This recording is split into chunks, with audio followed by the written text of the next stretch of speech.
how you think about exits actually is very important depending on which phase you're at. It's counterintuitive at times to start thinking about exits early on.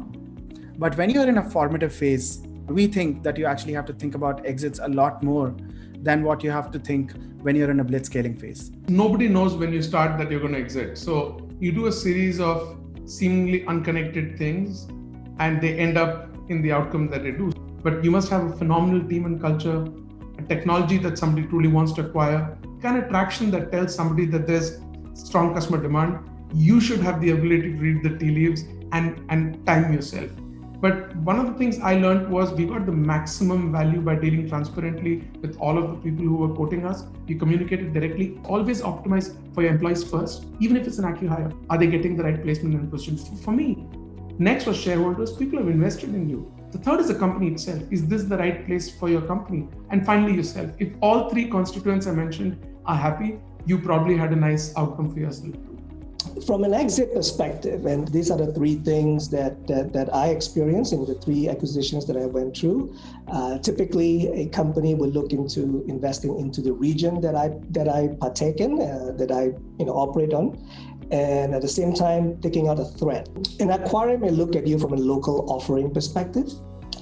The other two acquisitions that I have has a component of acqui-hire to it, right? And because they're coming into the region, they see how fast we develop our solutions and our services.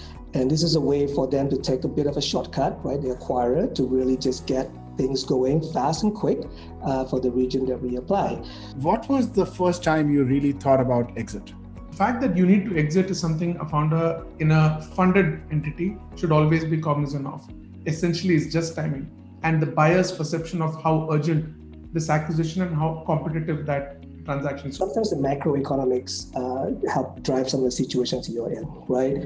How competitive the markets are, what resources are there, right, for you to access to. I think you want to be entertaining exit opportunities when you're the highest of high. You basically what everybody wants. That's probably the best time for you to start thinking about, what are the potential triggers for exits going to be then.